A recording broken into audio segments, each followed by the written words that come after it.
the first lesson in the Advanced Word 2010 course. In this presentation, as well as all future presentations, I'm going to walk you through some of the previous activities.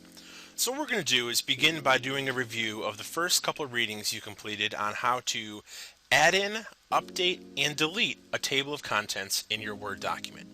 Now I have open the Plants in My Yard 2 document, which is part of the class files.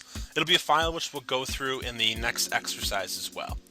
But to begin going through the reading, let's say that we have this Plants in My Yard document, and it's fairly long, so we have 7 pages worth of content, and I want to add in a table of contents. What I want to do is place my cursor in the location we want my table of contents to be added. So I have it right here on page 2 above the first line of text. What I want to do is go up to the References tab up top, give that a click, and you want to pull down the menu over there on the top left where it says Table of Contents. Now the first two options are Automatic Table 1, Automatic Table 2, and it allows you to pick and choose two options that will automatically fill your content as you see there based on your headings. So headings in order of 1, 2, and 3 are displayed that way within your table of contents. You can also choose a manual table, which is your third option down below if you want to customize it.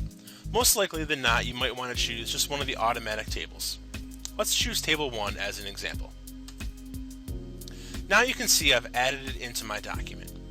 Now you can either leave it here as it is, or if you want to have a separate page, you can always add in a break right there so that the trees goes down to the next page. But to go through a couple options here, now that you've added your table, if you give it a click, you can go back up top and you can add text if you like. You can also update the table. Now when you update the table, this is going to be after you've made changes to your document. So you can update the page numbers only, or you can choose update the entire table. Hit OK when you're ready. To show this in a real example, let's go ahead and scroll down. This heading right here for lilac, I'm going to hit return a few times. As I scroll down, you can now see lilac is on page 3, but the table of contents still shows lilac right there. If you give that a click and you go back to update table, you can also again update page numbers only or the entire table, which I'll choose. So now you can see lilac has been added to page 2, which doesn't account for the cover page, so the page 2 of actual text, and that's where it has been located after that move. Now the one thing I want to show quickly is you can also do the options I talked about up above right up here on this quick access toolbar. Pull down the menu, you can change it as we showed above.